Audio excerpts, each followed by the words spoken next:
정리 59. 우리는 수동적인 감정에 의하여 결정되는 모든 활동에 그러한 감정 없이도 이성에 의하여 결정될 수 있다.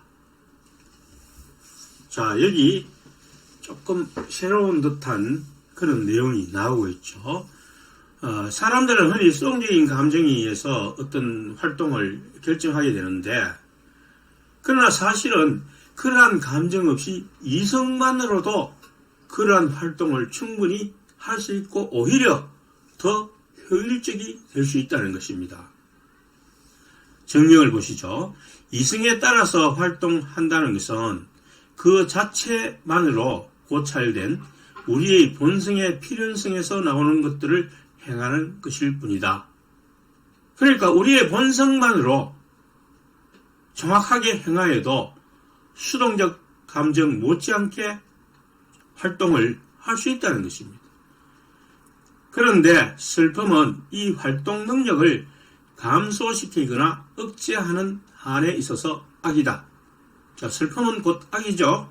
그러므로 우리는 슬픔의 감정에 의하여 우리가 이성에 의하여 이끌리는 경우에 할 수 없는 어떤 활동에도 결정될 수 없다.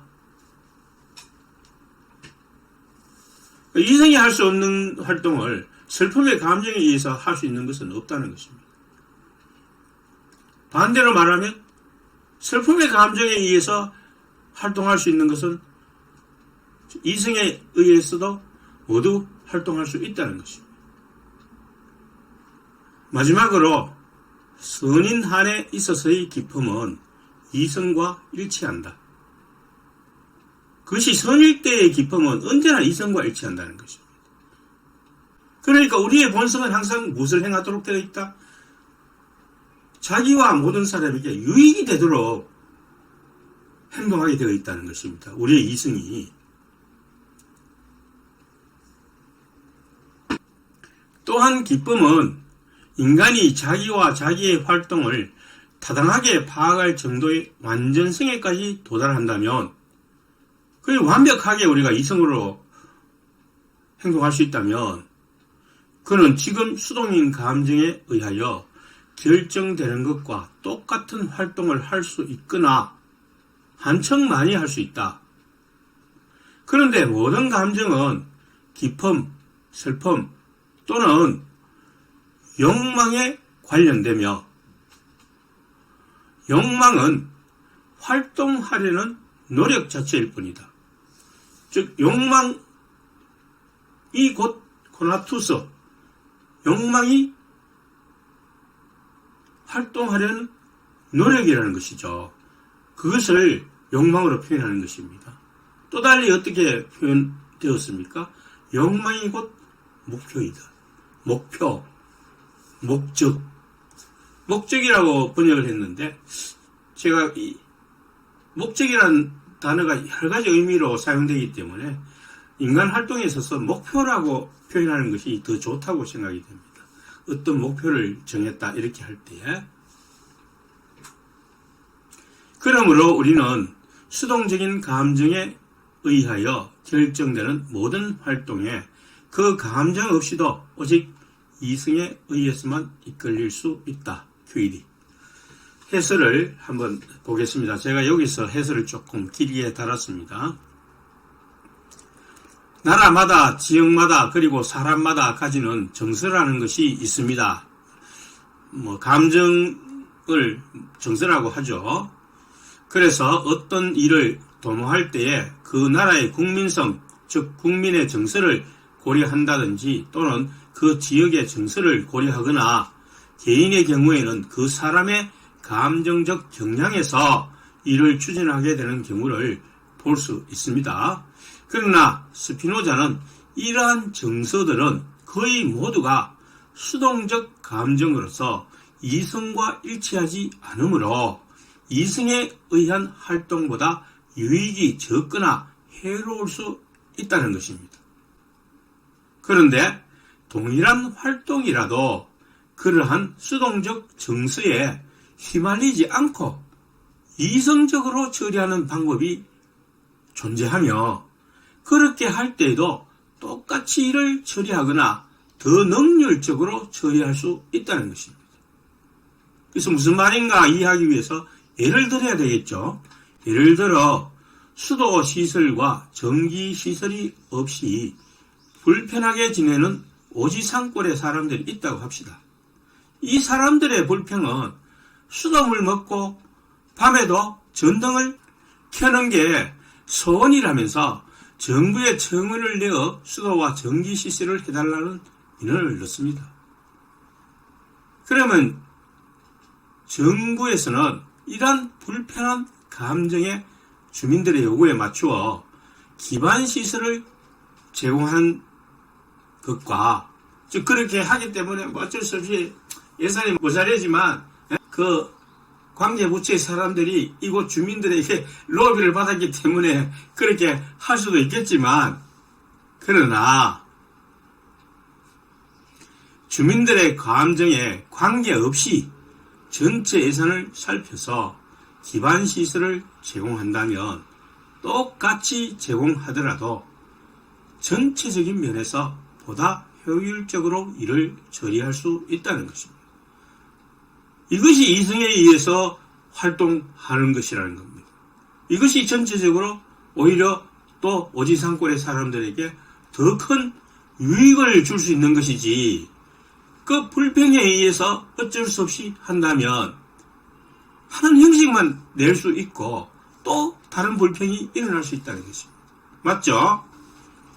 또 다른 증명, 어떤 활동이든 우리가 미움이나 어떤 악한 감정으로 자극받아 변화되어 있음으로 인하여 그것이 생기는 한에 있어서는 악이라고 일컬어진다. 그러나 그 자체만으로 고찰된 어떠한 활동도 선 또는 악이 아니다. 오히려 동일한 활동이 때로는 선이며 때로는 악이다. 그러므로 현재 악인 활동, 즉 어떤 악한 감정에서 생기는 활동과 동일한 활동에 우리는 이성에 의하여 이끌릴 수 있다. 자, 예를 들어 봅시다. 또 이해를 위해서. 예를 들어 바이러스에 관한 연구는 그 자체가 선이 될 수도 있고 악이 될 수도 있으므로 그 연구는 자체로 선이거나 악일 수는 없습니다. 그런데 어떤 연구자가 전염병을 퍼뜨릴 목적으로 즉 악한 수동적 감정으로 연구를 하더라도 그 연구를 이성적으로 고찰함으로써 유익한 활동으로 변화시킬 수 있다는 뜻입니다. 그 연구자는 어떤 인간에게 악감정을 가지고 있어가지고 그걸 내가 연구해가 아무도 모르게 한번 전염병을 확 퍼뜨려가지고 전부 뒤지도록 만들어야지. 이런 식으로 생각할 수가 있다는 것입니다. 그런 감정이 유발되지 않겠습니까? 어떤 불만이 있어가지고. 분명히 그렇게 될 수 있습니다.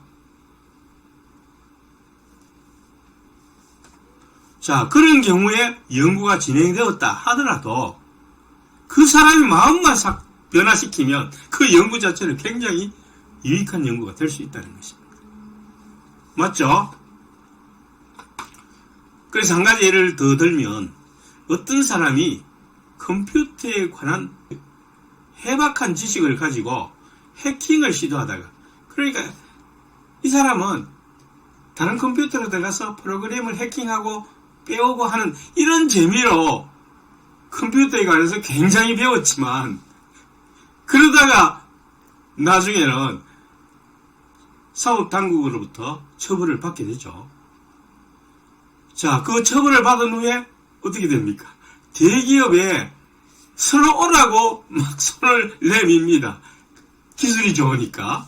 그런 경우와 비슷하다는 것입니다. 그것이 대기업에서 오라고 하는 이유가 자기들의 이익을 위해서 필요하다는 것이죠.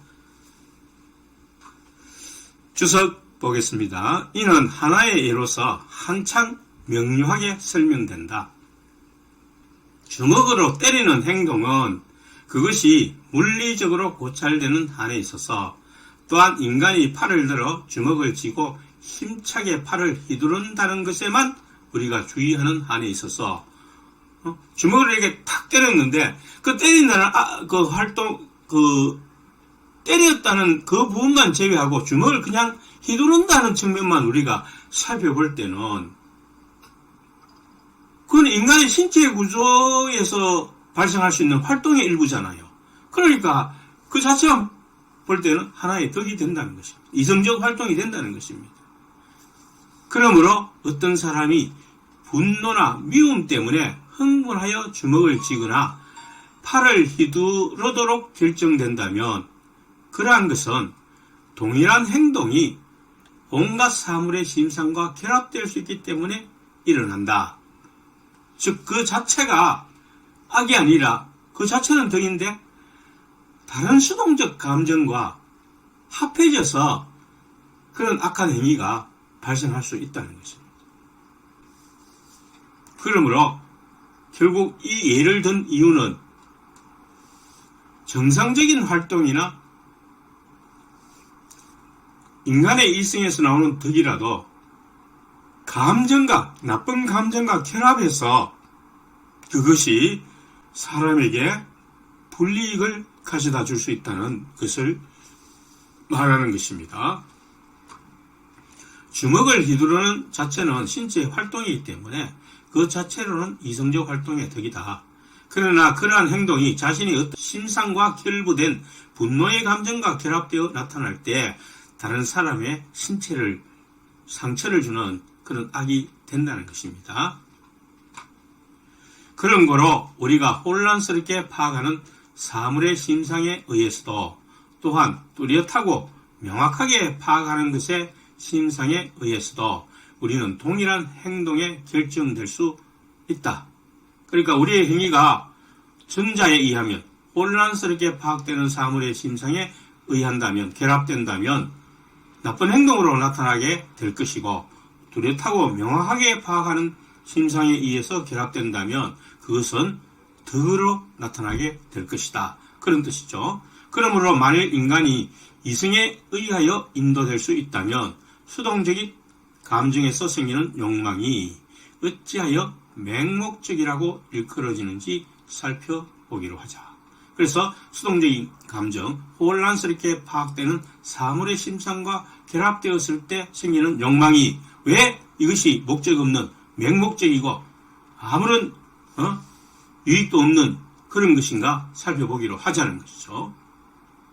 그래서 스피노자 같은 A에서 분노의 감정과 결합되어 주먹을 휘두르는 것이 또 이와 비슷한 애들이 왜 맹목적인 것인가를 알아보자는 것입니다. 자, 그래서 이제 다음 정리 60에서 아주 재미있는 또 흥미로운 부분을 다루고 있는데 한번 살펴보기로 합시다. 정리 60. 신체의 모든 부분이 아니라 신체의 일부 또는 몇몇 부분에 관계되는 기쁨 또는 슬픔에서 생기는 욕망은 인간 전체의 이익을 고려하지 않는다. 우리가 앞에서 쾌감이라는 것을 다룰 때에 육체와 다른 점을 한번 기억해 봅시다. 쾌락은 인간 신체의 일부에 한해서 생기는 기쁨이고 육체는 인간 신체가 고루고루 전체에 기쁨을 주는 감정이 육체라고 하였죠. 그래서 지금 일부에 관계되는 기쁨이 왜 전체 이익을 고려하지 않는지 또 이것이 어떤 경우에 있는지 살펴보기로 하겠습니다. 정명. 예를 들어 신체의 부분 A가 우리 여러가지 신체 중에서 특정 부위 A가 말이에요. 손이면 손, 발이면 발, 또 기면 기 이런 식으로 특정 부분 A를 생각하기로 합시다. 어떤 외부의 원인의 힘에 의해서 강화되어서 다른 부분들보다 우세하다고 가정해보자.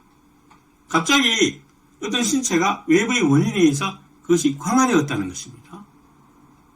자, 여기서 정리6에 의해라고 되어 있는데, 정리6은 어떤 수동 또는 감정의 힘은 인간의 기타의 작용이나 능력을 능가할 수 있으므로 그러한 감정은 인간에게 끈질기게 달라붙는다는 거죠. 그 외부의 원인이 돼가 나타나는 어떤 감정이 신체의 부분을 자극시키는데 그것이 끈질기게 존재하고 있다는 것입니다. 그래서 우리가 가장 쉬운 예를 들면 우리가 성적 욕망이라는 것을 들 수 있겠죠. 그래서 여기서 신체의 부분 A로 가면 그럼 남자의 경우로 우리가 생각을 해봅시다.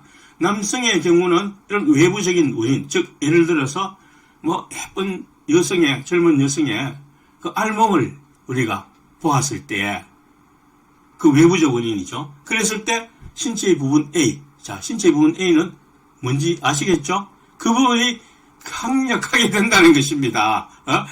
아주 강력하게 힘을 확 불끈 받게 되는 것입니다.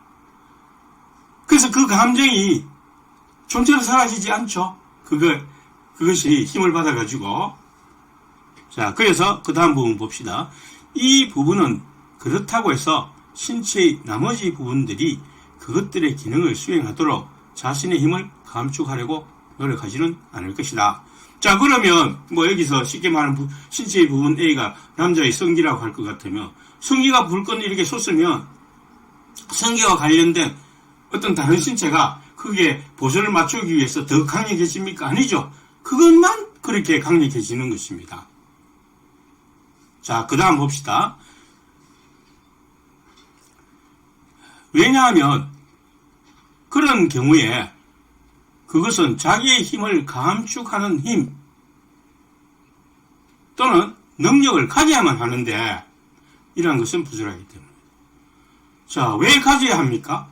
예를 들어 가지고 남성의 성기가 이렇게 불끈 솟아 올랐을 때에 그것을 여성과 결합해서 그 기능을 수행하려면 허리에 힘이 좋아야 되죠. 허리 힘이 굉장히 많이 들어가니까. 그러면 허리가 힘이 세집니까? 그렇다고 허리가 뭐 활동은 하겠죠. 그런 활동은 하는데 그 허리가 성기에 맞추어서 힘이 갑자기 강력해지는 것은 아니라는 것입니다. 맞죠? 자, 왜 그렇게 됩니까? 그것은 제3부 정리 6에 의해서 각 사물은 자신의 능력이 미치는 한 자신의 존재를 끈질기게 지속하려고 합니다. 즉 허리는 하나의 사물, 또 성기는 성기들 하나의 사물로 본다면 각 사물들은 자기 존재를 그대로 보존하려고 노력하는 것입니다. 갑자기 그게 힘이 세지는 것이 결코 있을 수 없다는 것입니다. 그러므로 그 부분은 따라서 자, 정리 7과 12는 여태까지 다룬 것이니까 별로 설명할 필요가 없을 것 같아요. 자, 따라서 정신도 역시 그 상태를 보존하려고 노력할 것이다. 정신도 허리는 허리대로, 성기는 성기대로 그 상태를 보존하려고 정신이 반응한다는 것입니다. 그런 거로 그러한 기쁨의 감정에서 생기는 욕망은 전체를 고려하지 않는다. 그럼 성적 학문에서 느끼는 기쁨은 다른 신체 부위는 고려하지 않는다는 것입니다. 치만 기쁘면 된다는 것입니다. 자, 그런데 반대로 이것은 이제 앞의 부분과 반대의 경우를 설명하니까 앞의 부분만 잘 이해를 하면 이와 반대되는 슬픔의 부분도 그에 따라서 생각하면 되겠습니다. 자, 그러니까 이 해설을 우리가 조금 더 다뤄봅시다. 예를 들어서 외부적 원인이 날씬한 여성의 알몸이라면 신체의 부분에 해당되는 성기가 남성의 성기가 강화될 것입니다. 그런데 신체의 각 부분들을 각 사물로 본다면 허리는 성기가 강화되었다고 해서 허리 자신의 힘이 자동적으로 강화되는 것은 아닙니다. 왜냐하면 각 사물은 자기를 보존하려고 노력하는 것이지 다른 것을 위해 노력하지 않기 때문입니다.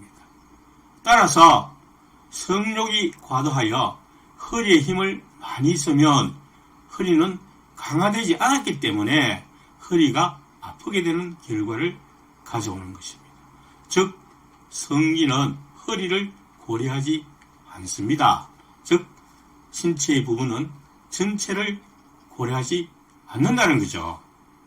그래서 심하게 사용하면 허리가 고장나게 되어버립니다. 맞죠? 성기는 고장 안 납니다. 맞습니까? 주석을 보시죠.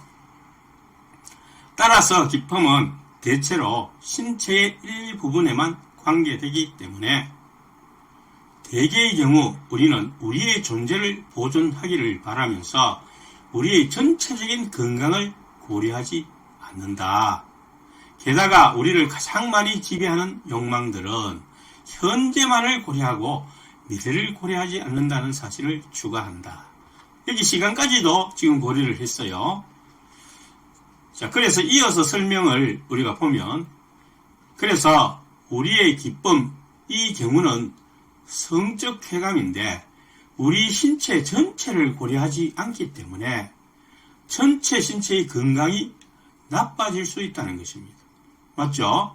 그러니까 여기에 과도하게 되면 전체 신체를 고려하지 않잖아요.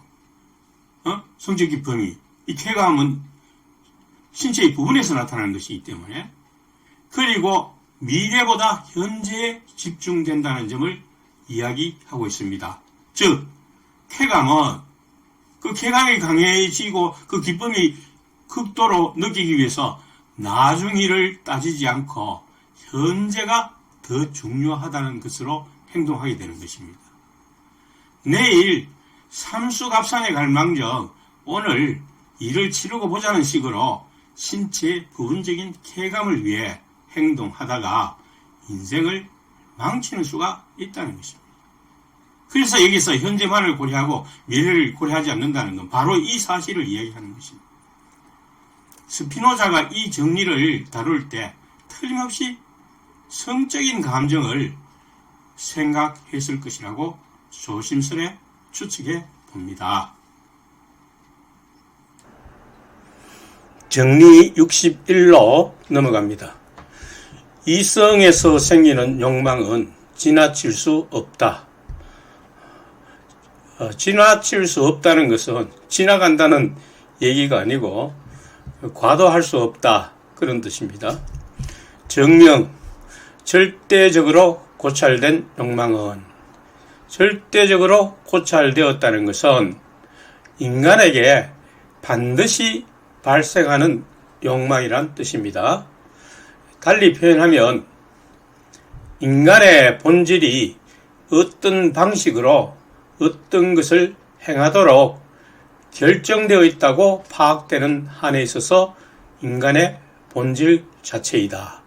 즉 인간이 태어나면서부터 가지고 있는 본질이란 뜻입니다. 그러므로 이성에서 생기는 욕망, 즉 작용하는 한에 있어서의 우리들 안에 생기는 욕망은 인간의 본질이 오로지 인간의 본질에 의해서만 타당하게 파악되는 것들을 행하도록 결정되어 있다고 파악되는 한에 있어서 인간의 본질 또는 본성 자체이다. 본질적인 욕망은 능동적인 것이어서 이성에서 발생하는 것입니다. 수동적 감정이 아니라 외부적 원인에 의해서 발생하는 욕망이 아니라 이성에 의해서 자체적으로 능동적으로 발생하는 욕망입니다. 따라서 만일 이 욕망이 지나칠 수가 있다면, 즉 과도할 수 있다면 그 자체만으로 고찰된 인간의 본성은 자기 자신을 넘어설 수 있을 것이다. 맞죠? 논리적으로 우리가 그렇게 표현할 수 있습니다. 정의와 정리들에 의해서 그것을 기본으로 해서 우리가 논리를 전개해 나갈 때 그렇게 말할 수 있습니다. 즉 그것은 자기가 할 수 있는 것보다 더 많은 것을 할 수 있을 것이다. 이것은 명백한 모순이다. 왜냐하면 자기 능력 이상으로 무엇이 나온다는 자체가 말이 안 되는 소리죠. 모순입니다. 그러므로 이러한 욕망은 지나칠 수 없다. 이성에서 나오는 욕망은 언제나 바르게 알고 발생하는 욕망이니까 결코 자기 자신을 넘어설 수가 없는 거죠. 자기 자신을 넘어선다는 자체가 무언가를 타당하게 알지 못하고 있다는 증거인 것입니다. 능동적인 것은 자기 자신 안에서 발생하므로 자기 자신의 한계를 넘을 수 없다. 한 가지 일화가 생각나는데요. 요즘 AI가 상당히 발전하고 있잖아요. 그래서 많은 사람들은 AI가 인간의 수준을 넘는 경우에 대해서 좀 두려움을 표명하고 있습니다. 근데 사실 AI가 인간 한계를 넘을 수가 없습니다. 왜냐하면 인간이 만들 수 있는 것은 인간의 지능 안에서 만들 수 있는 것이지 자기 자신의 지능과 능력의 한계를 넘는 것을 어떻게 만든단 말입니까? 말이 안 되는 소리죠. 스피노자가 말하는 이 원리와 똑같습니다. 명백한 모순입니다. 정리 62. 정신은 이성의 지령에 따라서 사물을 파악하는 한 관념이 미래 또는 과거에 관한 것이든 혹은 현재의 사물에 관한 것이든 똑같이 자극받아 변화된다. 똑같이 자극받아 변화된다 해서 자극받아 변화된다는 이 말은 전번에도 한번 설명한 것처럼 촉발된다라는 말로 표현할 수 있습니다. 그러니까 촉발된다라고 하면 자극받아 변화된다. 이 두 개의 동사를 한 번에 표현한 것이고 영어 번역도 affect로서 명사로 사용되면 주로 감정으로 번역되고 동사로 사용되면 촉발된다, 영향을 준다. 또 이 책의 표현처럼 자극받아 변화된다. 이렇게 번역할 수 있는 동사입니다. 감정에 관한 한 현재에 가까울수록 강하고 필연적인 것이 가능적인 것이나 우연적인 것보다 강하다는 사실을 앞에서 여러 번 다루었죠. 본 정리에서는 이성으로 파악하는 관념은 과거, 현재 또는 미래라는 시간에 관계없이 똑같이 촉발된다는 것입니다. 즉 자극받아 변화된다는 것입니다. 증명, 정신은 이성의 지도에 따라서 파악되는 모든 것을 똑같이 영원 또는 필연의 상 아래에서 파악하며 같은 확실성으로 자극받아 변화된다. 여기에 인용된 정리들을 쭉 한번 다시 살펴봅시다. 제2부 정리 43에서는 참된 관념을 소유한 자는 자기가 참된 관념을 가지고 있다는 것을 알며 그 사실의 진리를 의심할 수 없다. 즉 확실하게 알고 있다는 겁니다. 그러니까 이게 몇 종 인식이죠? 이종 인식을 말하는 것입니다. 이성에 의한 인식, 그것은 진리를 의심할 수 없을 정도로 확실한 인식이라는 것입니다. 그리고 제2부 정리 43의 주석에서는 참된 관념을 지니고 있다는 것은 사물을 완전히, 즉 가장 잘 알고 있음을 의미할 뿐이다. 확실히 이것에 대해서는 누구도 의심을 품을 수 없다. 같은 내용이죠. 설명한 것입니다. 정리 43을. 제2부 정리 44의 제2에서는 사물을 어떤 영혼의 상 아래에 지각하는 것이 이성의 본성에 속한다. 그러니까 이 정리는 영혼의 관점에서 그것이 진리여야 된다는 것이죠. 변할 수 있는 것이 되어서는 안 된다는 것입니다. 시간에 따라서 과거, 현재, 미래에 대해서 동일한 인식을 가질 수 있어야 된다는 것입니다.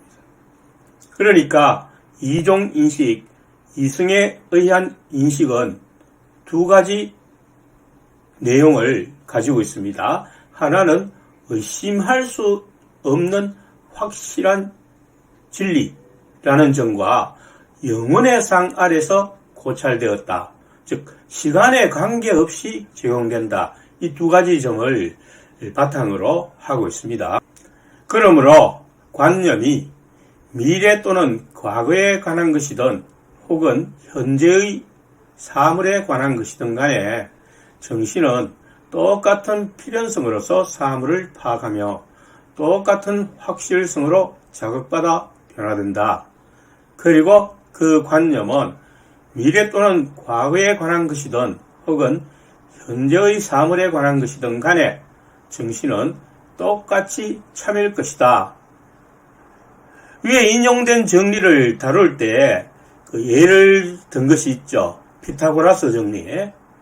직각삼각형에서 직각을 낀 두 변의 길이의 제곱의 합은 나머지 한 뒷변의 길이의 제곱과 같아. 라는 예를 들었습니다. 자, 이러한 피타고라스 정리가 과거와 현재와 미래에 대해서 바뀝니까? 그렇지 않죠. 영원한 것이죠.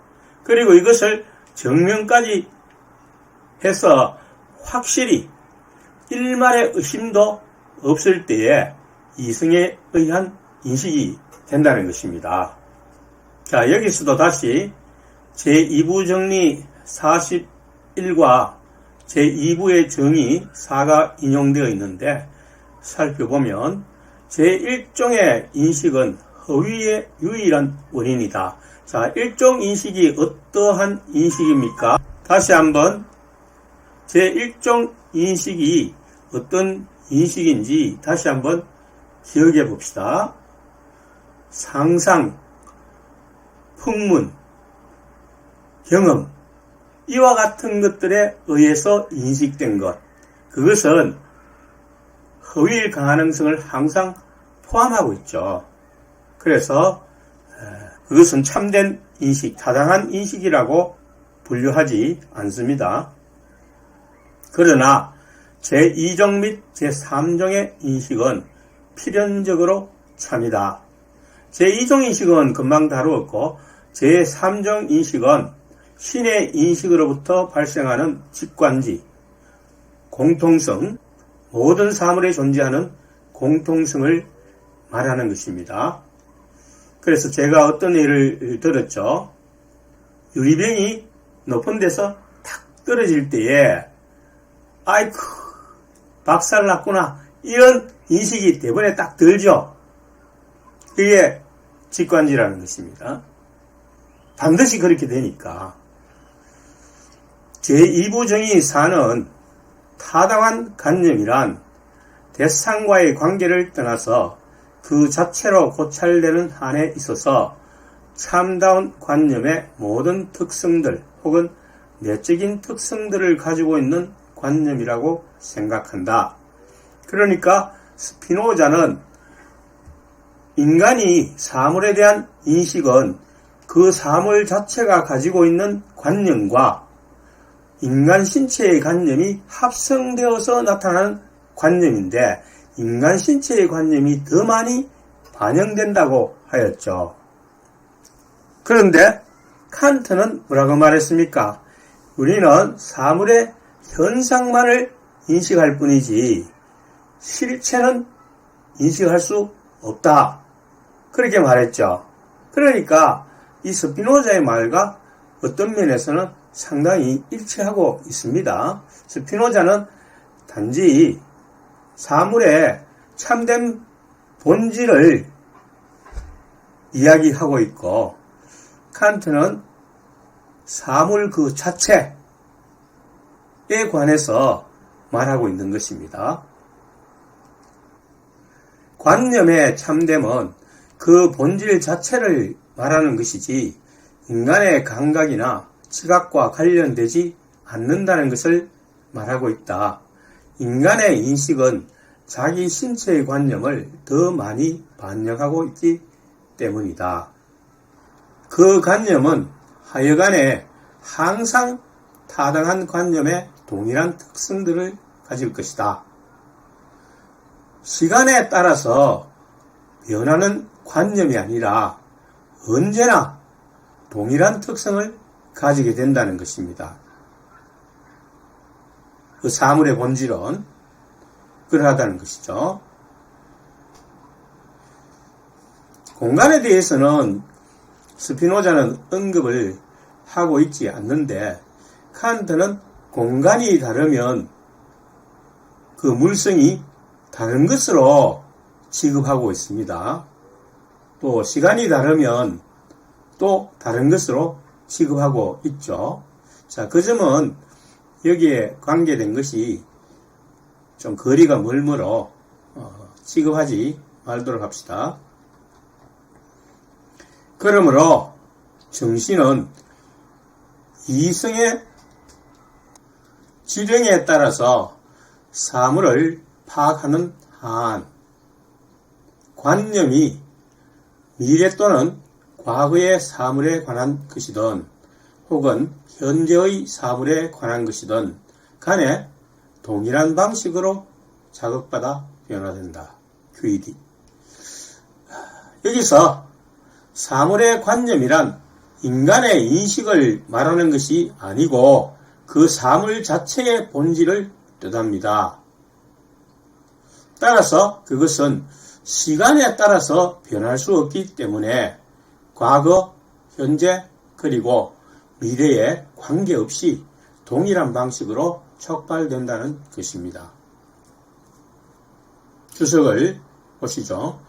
만일 우리가 사물의 지속에 대하여 타당한 인식을 가지고 사물의 존재의 시기를 이성에 의하여 결정할 수 있다면 우리는 미래의 사물을 현재의 사물과 동일한 감정을 가지고 고찰했을 것이고 정신은 미래의 것으로 생각하는 선을 현재의 선과 똑같이 추구했을 것이다. 이 부분이 조금 이해가 어려운 부분인데 사물의 지속이라는 것은 어떤 사물이 시간이 경과하면서 그 존재를 유지하는 것을 말하죠. 그리고 사물의 존재의 시기, 이것은 time of existing인데 존재하고 있는 때, 즉 수명을 말하는 것입니다. 그 사물이 존재하게 된 시작과 끝, 그러니까 그 사물의 수명, 그것을 의미하고 있습니다.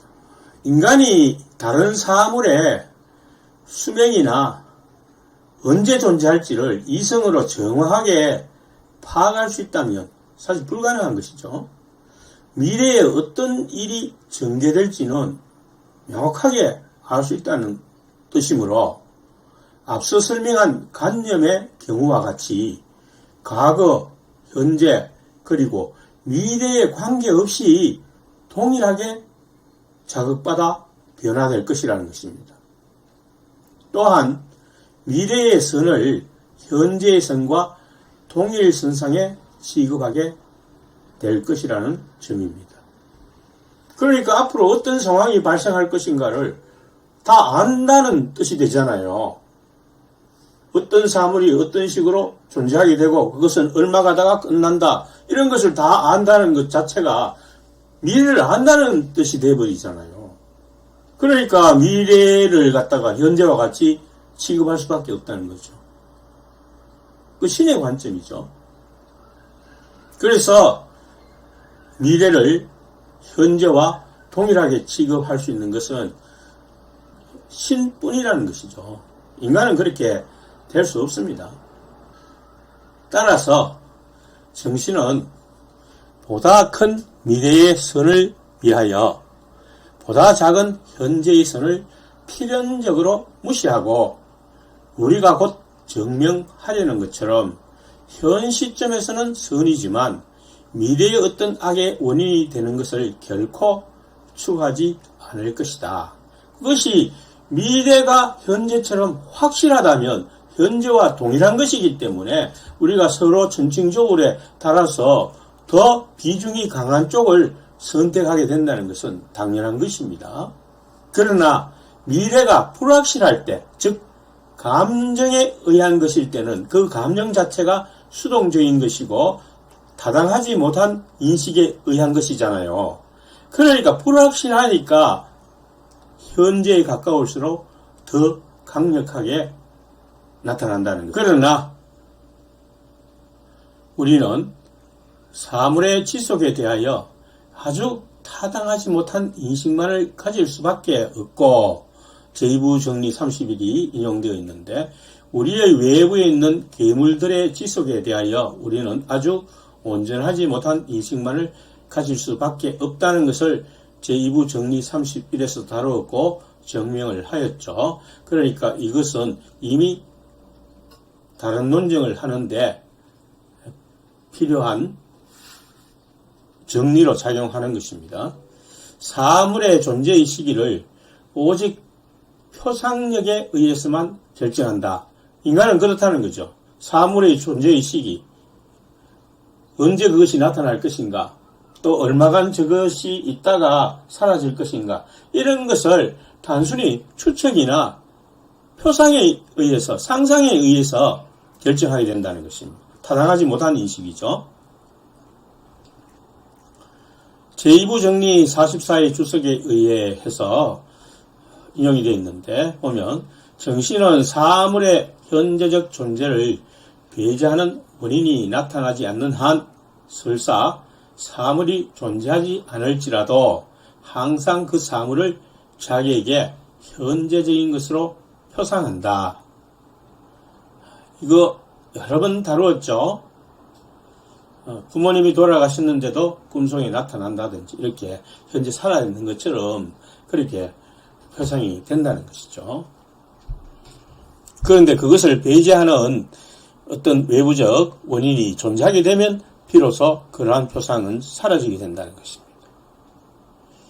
그런데 이 표상력은 현재의 사물의 심상과 미래의 사물의 심상에 의해서 똑같이 자극받아 변화되지 않는다. 관념은 똑같이 자극받아 변화될 수 있다고 했는데 이러한 표상은 똑같이 자극받지를 않아죠. 왜냐하면 표상이니까. 즉 확실한 것이 아니고 타당하지 못한 인식이니까 수동적인 것이고 따라서 현재에 가까울수록 강하고 현재에서 멀어질수록 약하게 될 수밖에 없다는 것입니다. 이런 이유로 우리가 갖는 선과 악의 참된 인식은 추상적이거나 일반적인 것에 지나지 않으며 여기서 추상적이다 하는 것은 좀 구체적이지 않고 모호하다라는 뜻이며 일반적인 것에 지나지 않는다는 것은 통속적 개념이다, 대중적 개념이다. 그런 말과 같은 것이죠. 그러니까 정확하지 않다는 것입니다. 또 현재 우리에게 무엇이 선 또는 악인지를 결정하기 위하여 사물들의 질서 및 원인들의 연결에 관하여 우리가 내리는 판단은 실제적이라기보다는 오히려 표상적이다. 그러니까 우리가 이것은 선이다, 저것은 악이다 이렇게 내리는 판단은 실제 상황과는 조금 거리가 있고 표상적이라는 것입니다. 모호한 점이 있다는 것입니다. 그러므로 선과 악의 인식이 미래에 관계되는 한 그 인식에서 생기는 욕망이 현재 매혹적인 것에 대한 욕망에 의해 쉽게 억제될 수 있다고 해도 이상할 것이 없다. 그렇죠. 수동적 감정이고 타당하지 못한 것이기 때문에 현재 확실한 것을 붙들려고 하지 미래에 대해서 그것을 현재와 똑같이 취급해서 다룰 수는 없다는 거죠. 이것에 대해서는 정리 16을 참조하라.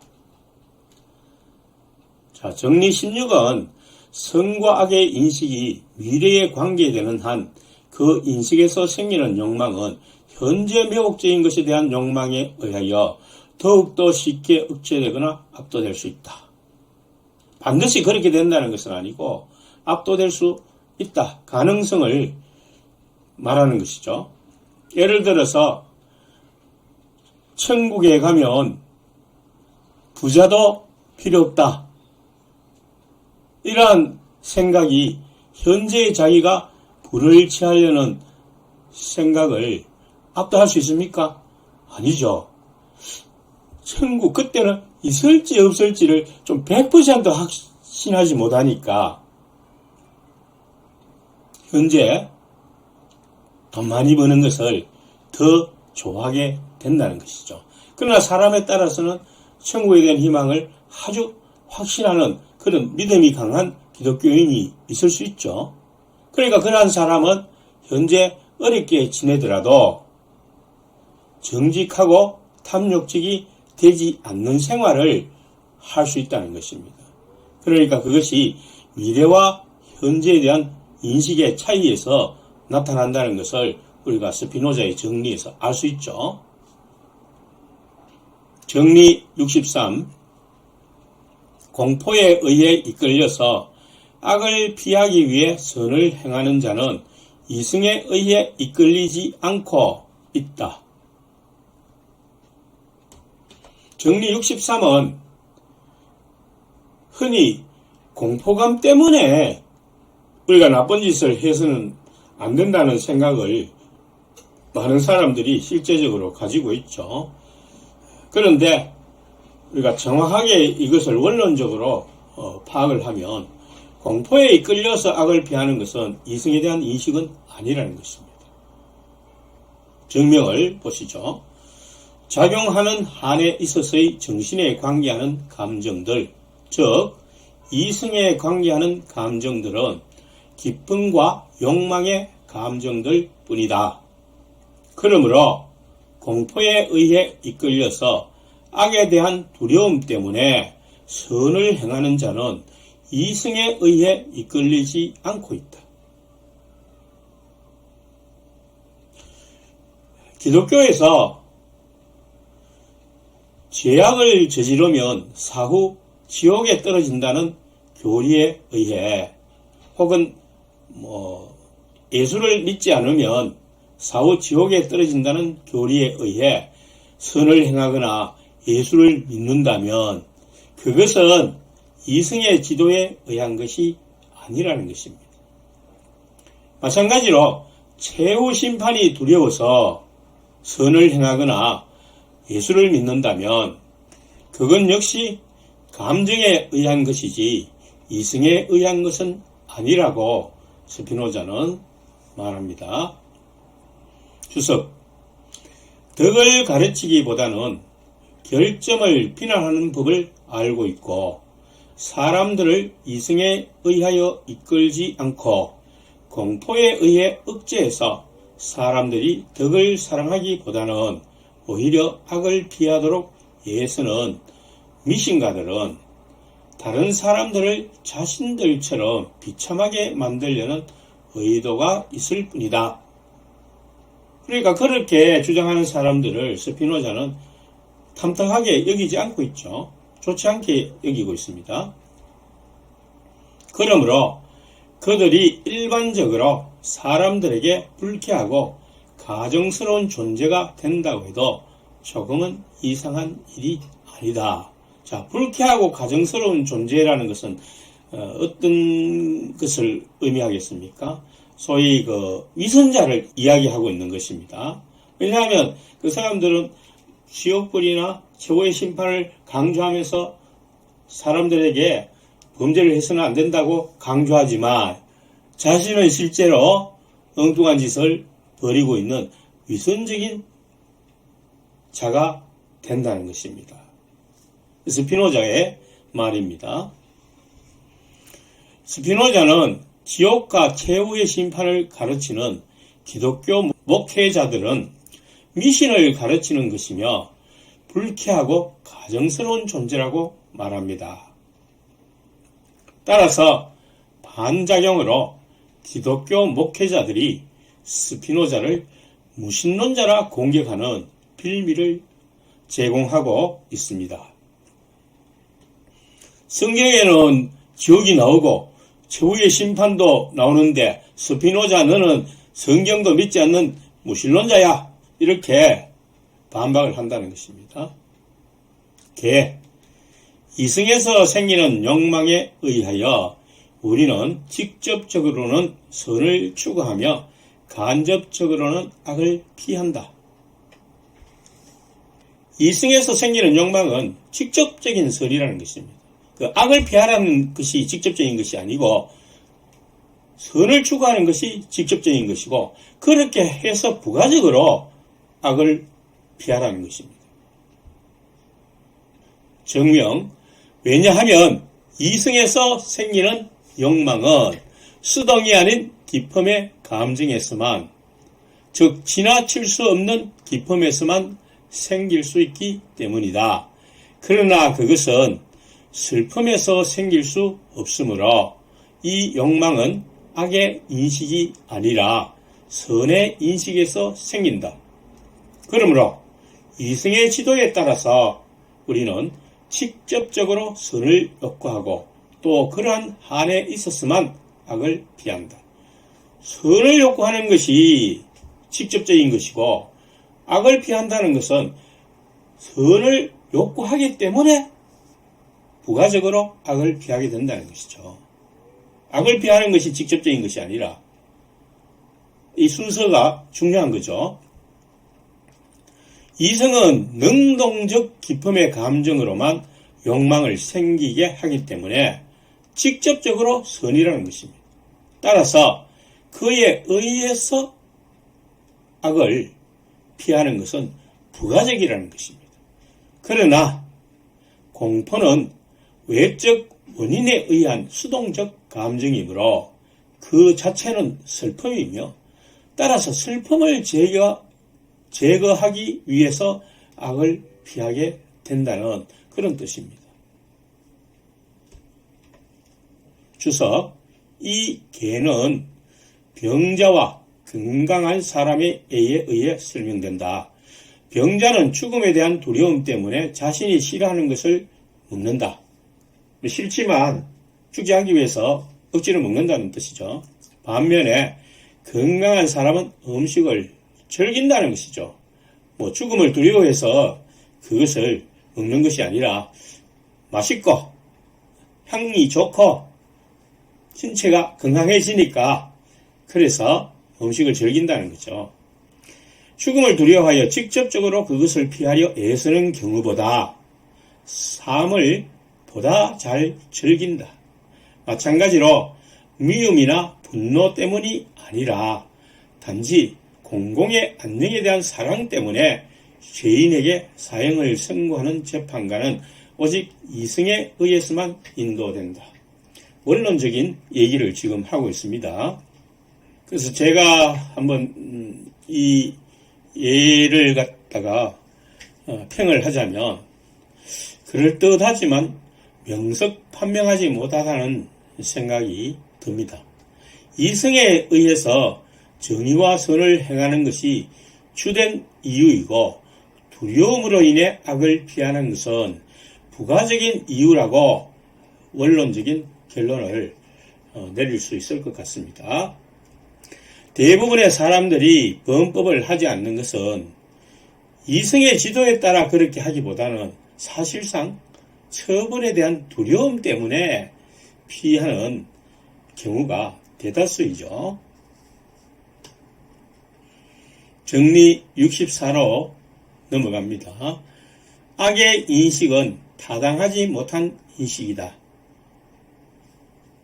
자, 이 말 자체만 가지고 우리가 판단을 해봅시다.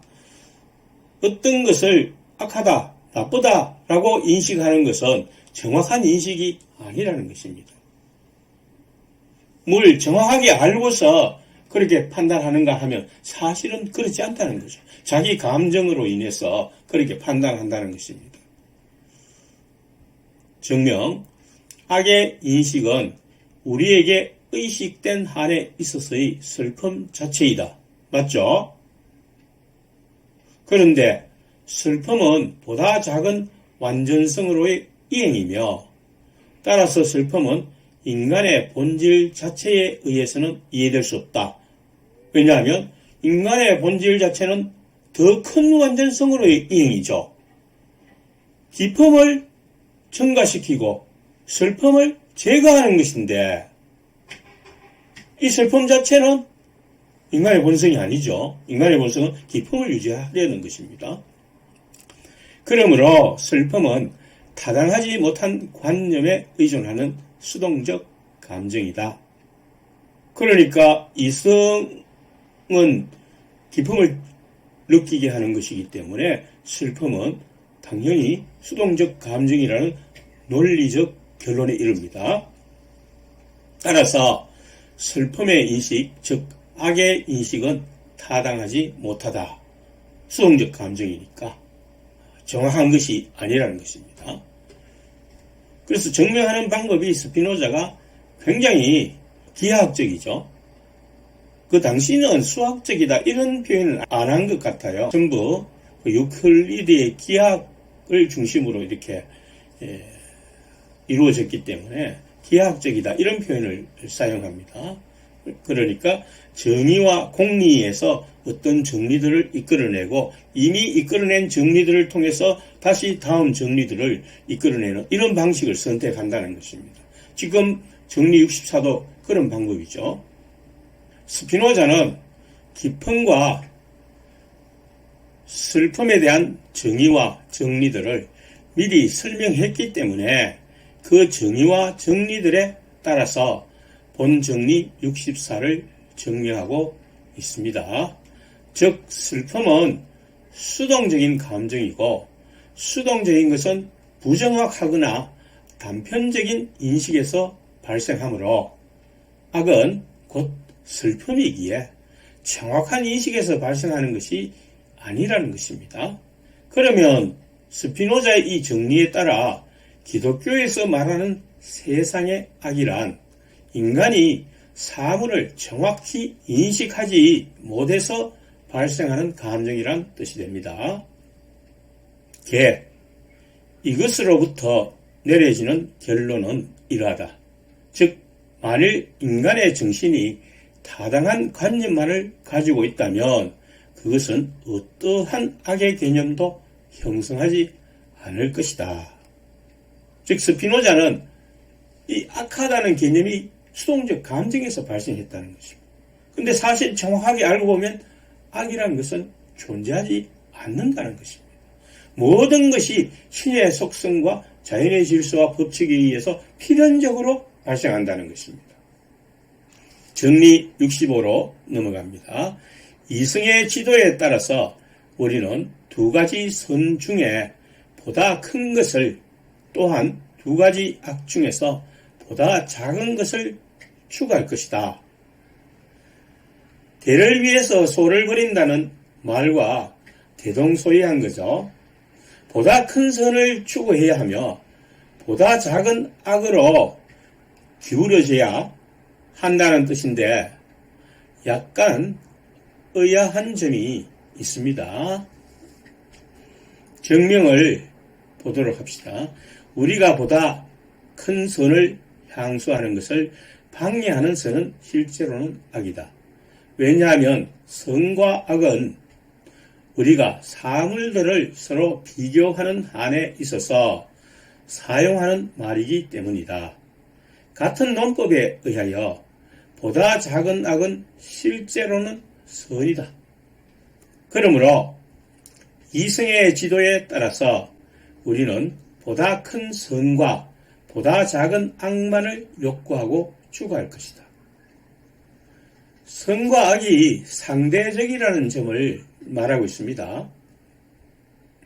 채선과 차선이 있다면 차선은 상대적으로 악이라는 뜻이고 최악과 차악이 있다면 차악이 상대적으로 선이란 뜻입니다. 자, 여기서 제가 앞에서 의아하다고 했는 그 의문점이 해소가 된 것 같습니다. 이성의 지도에 따라서 우리는 보다 큰 선을 위하여 보다 작은 악을 추구할 것이며 또한 보다 큰 악의 원인인 보다 작은 선을 무시할 것이다.